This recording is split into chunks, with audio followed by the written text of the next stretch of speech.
Hey everyone, thank you for joining. Well, actually, nobody joined yet because I didn't make a link that you can join ahead of time. So sorry about that, and sorry about being 2 minutes late. But here we go.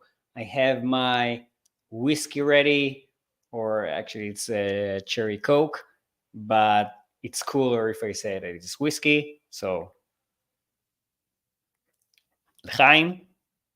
And today, what I'm gonna do is okay. So first, I already have someone saying I'm guessing that all the answers are no. So the topic or the way that I told people that I'm gonna do this video today or gonna do this live stream today was asking you a question, and I asked, do you think that there's a way to use an electronic color in a good way or in a safe way, in a positive way? And that's a trick question because the reason I said an electronic color and not an electric color or not a shock color was because sometimes people use this term electronic color to wrongly uh, wrongly explain or kind of like make it sound like the electronic color is not a shock color. Now, when we are talking about shock colors or about the shock functionality of those e-colors, then the answer is no. I don't see any way whatsoever that there's a positive way to use it or that there's any advantage or any benefit of using it. Why? Because whenever you use something that causes pain or causes discomfort, then you're affecting your pet in so many ways. For example, you're harming the human animal bond, right? So let's say that every time my dog does something bad, for whatever reason, I shock my dog. The dog knows that maybe they don't understand that it's you that's actually like pressing a button to cause the shock, but they know that the shock is probably most likely to happen when you're around. That's when you're using one of those remote control ones. Those anti-bark ones can be, let's say, sometimes even worse, but might not affect the human animal bond as much. Doesn't mean you should use them, of course, but that's, let's say, kind of like a different story. So the bottom line of should you use shock collars or should you use anything that causes pain is no. But why I wanted to make this stream today is because of something else that I'm being asked, and that's the vibration mode of those collars. So many of you know that using those collars, they usually come with levels. They come with a beeping noise that might come before the shock. They might have other than the sound, a vibration, low or stronger vibration mode, and only then they will have the actual shock. And that can also be different levels. It could be a tingling sensation if you ever tried it on yourself, or it can be really painful. And these are different things. I actually like using the vibration mode, but, and this is a very important but, you need to know when to use it and how to use it, and you need to not have any association between the vibration and anything else. Technically, you can even get colors that all they do is vibration, and that would be the best because you won't accidentally shock your dog, because you won't accidentally create that association between the vibration and something painful, and because the colors, the shock colors, even if you only use the shock functionality in them, they usually have like those two pins inside that conduct the electricity to your dog's neck. So by themselves, they actually kind of like poke at your dog's throat, and again, it's painful. It's something that you would like to avoid. So what I like doing, and it's just a vibration, is to use that kind of like you would use a clicker. So clicker training is basically a way to kind of like bridge between the cue that you're giving and giving the reward. Okay, so the click itself is not really the reward. Same as the vibration. The vibration itself is not the reward. It's just a way to tell the dog, here comes something good, here comes the reward. Because many times you might not be able to give the dog the treat right away at the correct timing. And if you're not doing it at the correct timing, then you might not be rewarding the thing that you want to be rewarding. So when you were using a clicker, and by the way, this is the reason why vibration collars can actually be very effective, is if you are working on something that you're trying to reinforce the dog to do when the dog is not next to you. So for example, you want to work on, let's say, calm behavior. You want to work on your dog staying calmly on a mat away from you, let's say for independence training. That's a big one. Thing is that, let's say your dog is going and laying down on that mat. How will you reward him the second that he's laying down if you're actually away from him? And basically you want to be away from him. So you can use the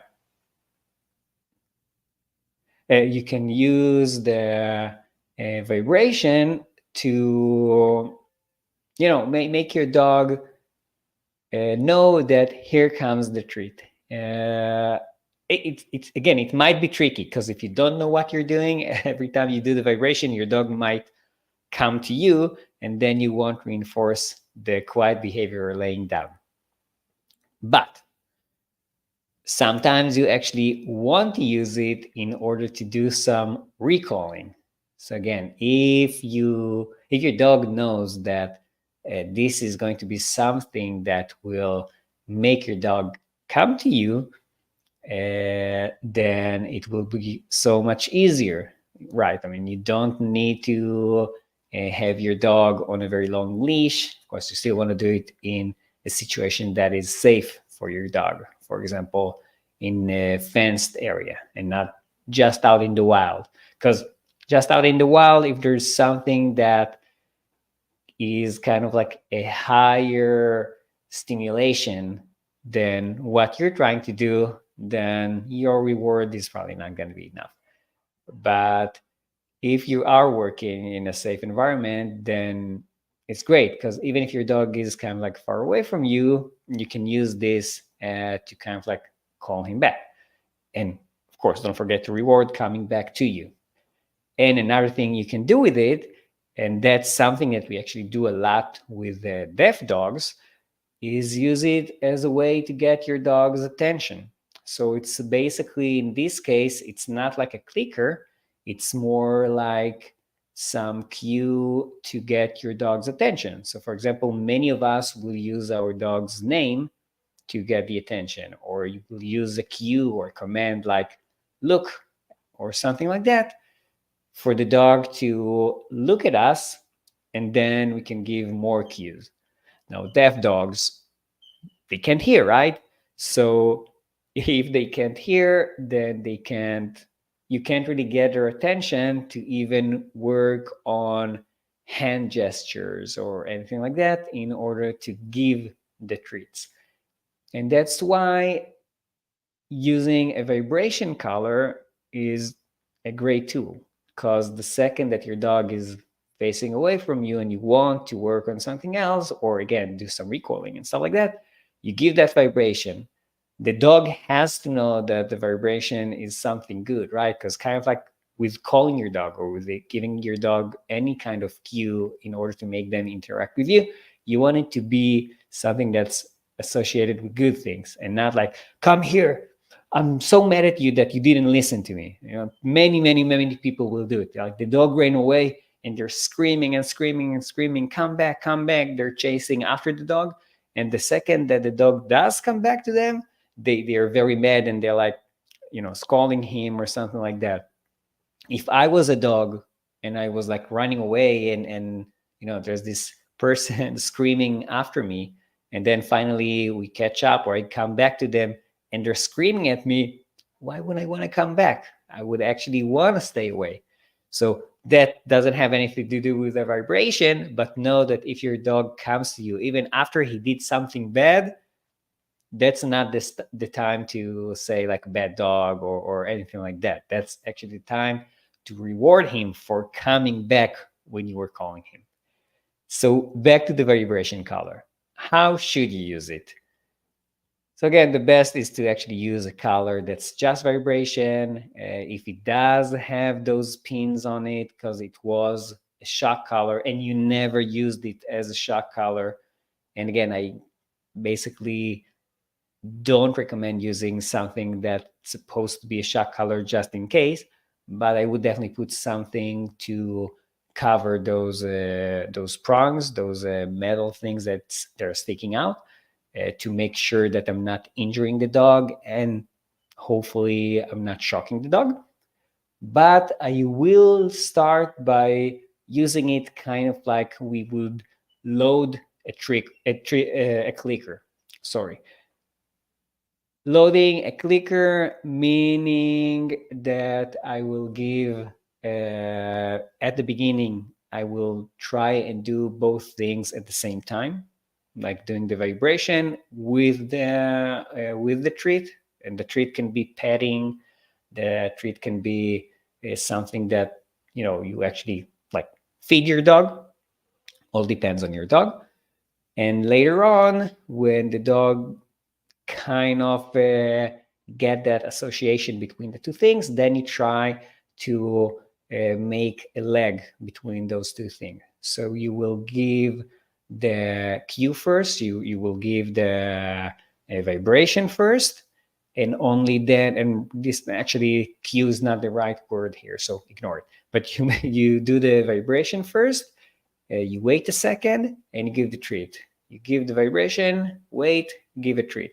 And then you can try and make it a little bit with more space in between, but don't do it with too long of a space, because then it actually loses that association between the two things, and we're not gonna get this basically classical conditioning or Pavlovian conditioning. And that's the first step. And by the way, you will need to do it more than once. Like the dog will catch that association pretty fast, even most cases at your first session. But if you don't continue to kind of like strengthen that connection, then the one time that you did it might not be that strong in the future. So you actually want to do it at the beginning, even a few times a day, every day for like a couple of days, or even a week, and then try to kind of like do it every other day, every 3 4 days, really depending on your dog.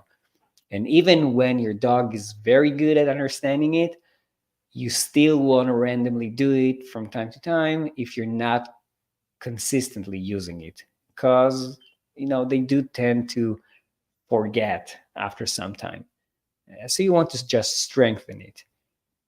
Now, once the dog does have that good association, only then you can start using it for other things. So either using it to as a method of getting your dog's attention, or as a method of rewarding or bridging, like a clicker.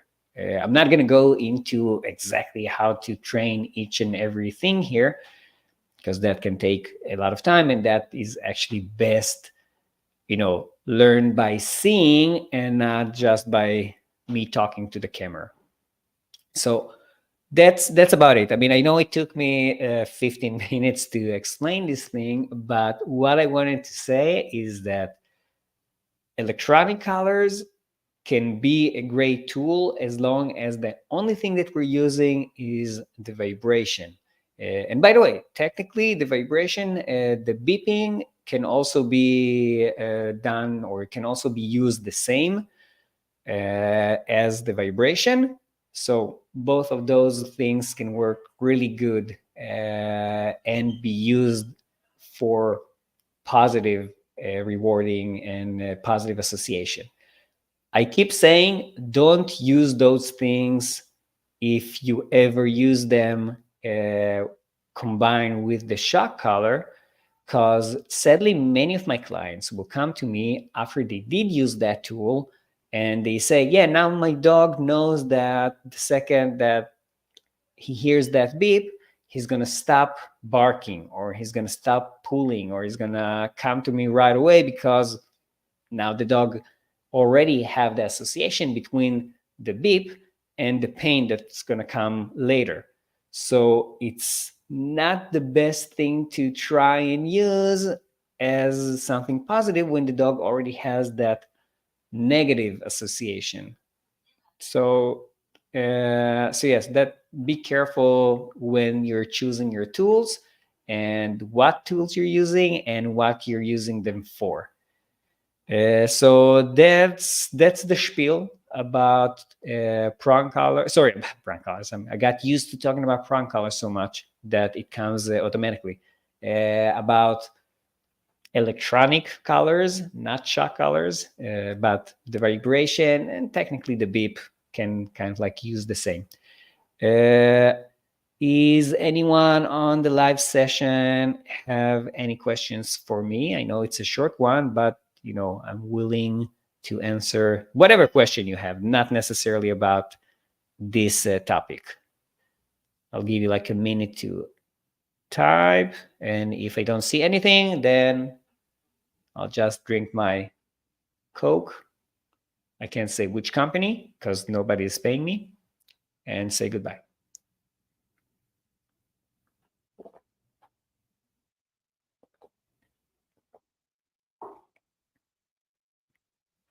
Any topic, by the way, not just this.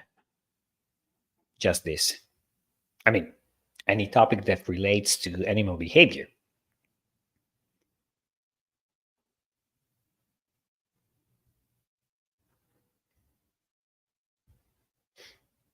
Nope. So I guess not.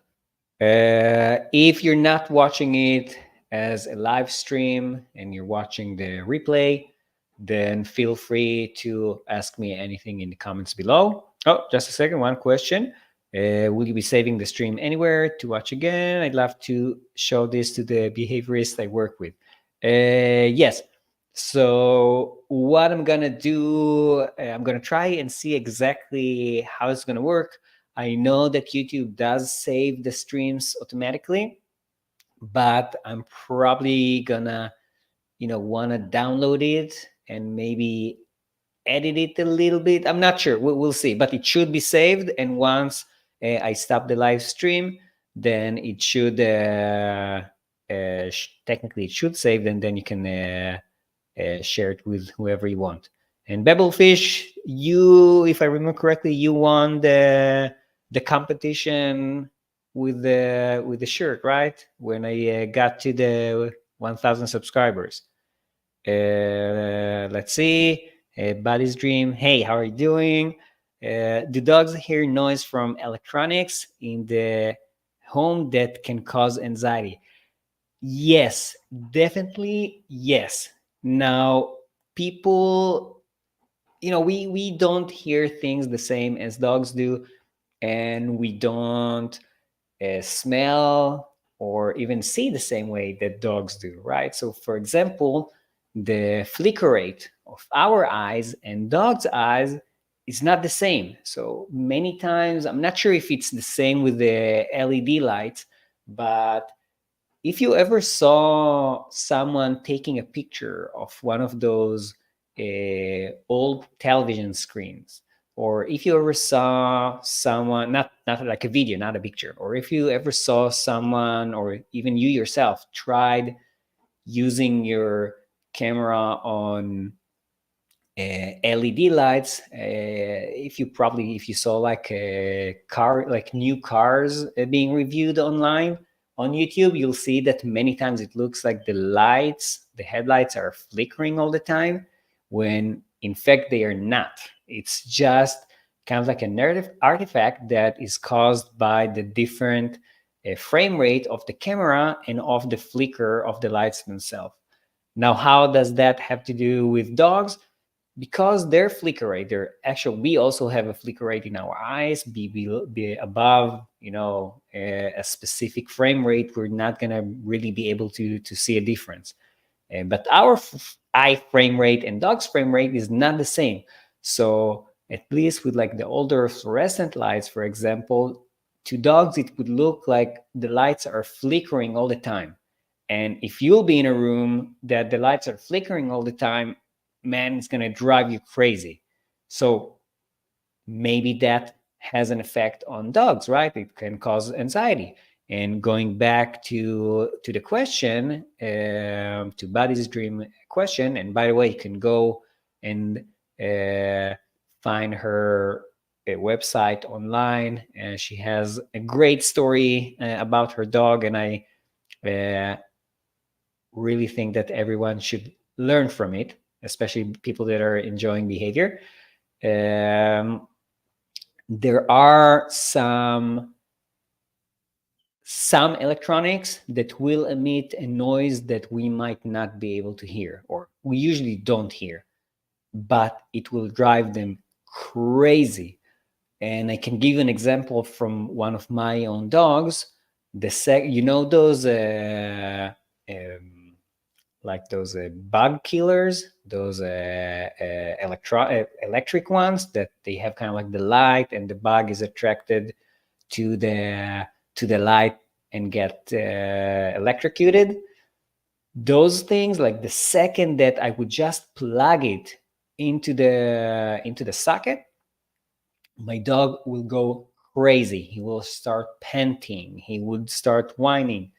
He would try to hide in the house.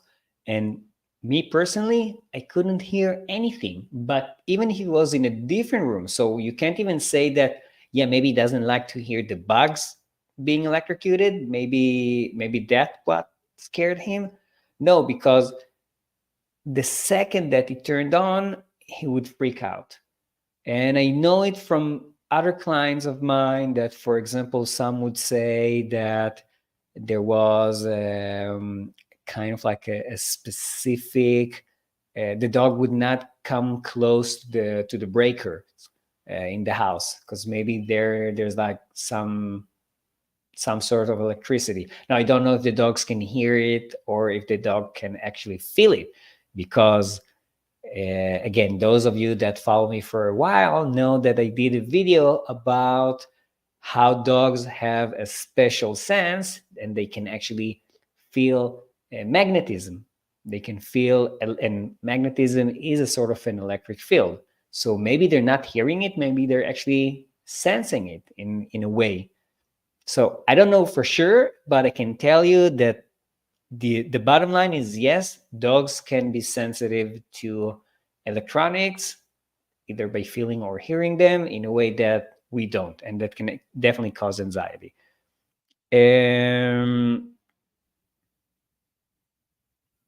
So I have a question. If you have a rescue dog and history is unknown, should I what? I'm not sure that I understand the question. Let's see. Buddy's Dream also asked, is there a way to determine if you have this happening in the home? So it's a trial and error thing. The way that I figured it out was that I noticed that every time I was connecting it, his behavior started. When I disconnected it, it stopped. Or I know from clients that also said that the second that that was a specific location in the house, or the second that they plugged something in, then it started. So if you're suspicious that there is a specific one that's causing it, then you can try and unplug it. If you're not sure, but you still think that maybe it is something electronic in the house, then technically in most houses nowadays there should be like a main fuse or a main. I'm sorry, I'm not completely sure how it's called. I'm not an electrician, but there is a switch that you can basically take down that shuts off all the electricity to your house, and then nothing is supposed to be working, and there's not supposed to be any electricity going through the wires, even inside of the walls. And if you see that you do that and all of a sudden the dog starts behaving, or maybe not all of a sudden, but after not too long of time the dog starts behaving differently and is more calm, then that gives you an answer. Other than that, it's kind of hard, because again, when we don't know what the trigger is, it's kind of hard to even address it. Oh, okay, sorry. So yeah, so Hanaya asked, if you have a rescue dog and the history is unknown, should you use vibration color? I would say that probably not, because it also depends on the age of the dog. So if the dog is young, then I guess then it's less likely that they use something like that. But if the dog is older, or if the dog is kind of like a stressful dog to begin with, then it might be a problem. Again, sometimes it's a trial and error way, right? So you can try and present the dog the color with him just like sniffing it, and again, like giving the dog treats whenever you're doing it. You can try and see what happens when you activate it, and it makes the clicking, the beeping sound, or it even makes the vibration mode. And you want to try and see if the dog kind of like shies away, or is showing any signs of stress. So for example, if the second that you're doing it, your dog starts lip licking, yawning, trying to kind of like look away or even move away from it, starting to lick his or her own body or genitals, all of a sudden, kind of like a lot of normal behaviors, but that all of a sudden start happening in a more frequent way, and kind of like you say, that's the wrong time for it. Why is my dog yawning all the time so much and so frequently? That's a displacement behavior, and that's usually like the first sign of stress. If the dog is fine, if you're using the collar and you're doing the beeping noise and the dog is fine, kind of like just curious, tilting his head to try and figure out why it's beeping, or you're doing the vibration, dog is fine, also not trying to run away or anything like that, then yes, in those cases, if I think that I need to use that color, I will use it. But again, trying to create the positive association. If there's anything along the way that makes me feel like it's causing stress, like all of those displacement behaviors, then I will just stop using it. I hope that answers the question. Oh, okay. And Body's Dream wrote a main breaker. Yeah, I thought it was something like that. Awesome. So thank you for joining me, and feel free to continue asking questions in the comments below if you're watching it now or if you're watching it later, and we'll be in touch.